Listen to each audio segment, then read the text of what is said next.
सी बात है।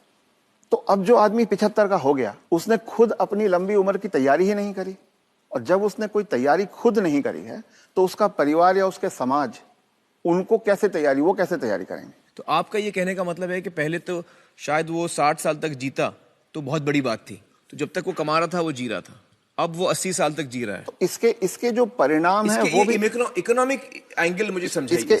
इसके इकोनॉमिक एंगल बहुत भयावह है।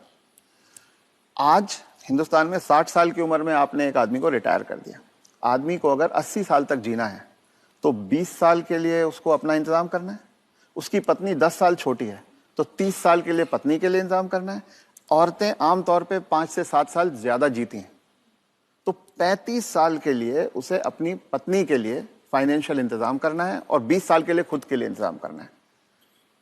आज के इन्फ्लेशन में, आज की महंगाई में कितना भी पैसा आप एक जगह रख दीजिए, क्या वो 35 साल तक खींच सकता है? ये प्रैक्टिकल नहीं है। और जैसे जैसे उम्र बढ़ती जाती है उनके बच्चों की उम्र भी बढ़ रही है जी। जो आज 70-75 का होगा, बच्चे भी तो 50-55 के हो रहे होंगे। वो अपना बुढ़ापा देखेंगे, वो अपनी लड़की की शादी देखेंगे, वो अपने मकान की किस्त चुकाएंगे। तो जो पीढ़ियों के बीच की जो दूरियां हैं वो बढ़ती जाती हैं। ये इकोनॉमिक वजह से बढ़ रही है। इकोनॉमिक वजह से बढ़ रही हैं। तो अब वो जो कॉन्सेप्ट है कि 60 साल की उम्र में हम रिटायर हो जाएं, उससे बाहर निकलना होगा। जब तक शरीर साथ देता है काम करते रहना है और 2 पैसे कमाते रहना है जी। कुछ करके किसी तरह से अपनी आर्थिक स्वतंत्रता को कायम रखना चाहिए, जितने ज्यादा से ज्यादा समय तक हम रख सकते हैं। अपने आप को वोकल रखना भी बहुत ज्यादा जरूरी है। अगर मेरी परवाह मेरे परिवार वाले नहीं कर रहे हैं और अगर अड़ोसी पड़ोसी इस बात को जान जाएं तो कोई भी बुजुर्ग कभी भी किसी परेशानी का सामना नहीं करता, क्योंकि तो चुप ना रहें। चुप रथ ना साहब रहें। ये कह रहे हैं कि चुप ना रहें। अगर आपके बच्चे आपके साथ व्यवहार ठीक नहीं कर रहे हैं सबको बताएं। तो आप सबको बताएं। जी।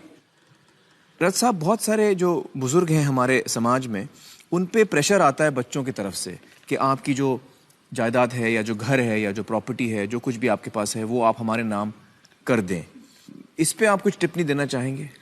पहला ये कि किसी भी हालत में आपके पास जो भी धन संपदा है, जो भी आपके पास आर्थिक साधन है, वो जब तक आप और आपकी पत्नी जीवित हैं किसी और के हाथ नहीं जाना चाहिए। कितना भी प्यार करते किसी के नाम पे नहीं जाना किसी चाहिए। बच्चे, किसी बहू, किसी पोते, किसी के नाम पे ना जाए, कितना भी आप प्यार करते हो। क्योंकि जब तक अगली पीढ़ी को पिछली पीढ़ी का सामान कुछ मिलता नहीं है तब तक वो उनकी इज्जत करते रहते हैं। वो हाथ पांव भी दबाएंगे, वो अस्पताल भी ले जाएंगे, वो दवा दारू भी करेंगे। और वो ही माँ बाप सबसे ज्यादा सफर करते हैं जो अपने प्यार के कारण उमड़ते चले जाते हैं। मेरा बेटा, मेरी बेटी, मेरी बहू, मेरा पोता, जो ये मेरा मेरा करना जिसने शुरू किया, बस वहीं से उनके दुर्गति के दिन शुरू हो जाते हैं। इसलिए सबको ये ध्यान रखना चाहिए कि कुछ भी हो जाए, कोई प्रलोभन आए, कोई इमोशनल ब्लैकमेल हो, कुछ हो, उन्हें अपने पास अपनी चीज को रखना चाहिए। अपने बच्चों से शेयर करें तो अपनी मन की खुशी को शेयर करें, अपने पैसे को शेयर ना करें। जी।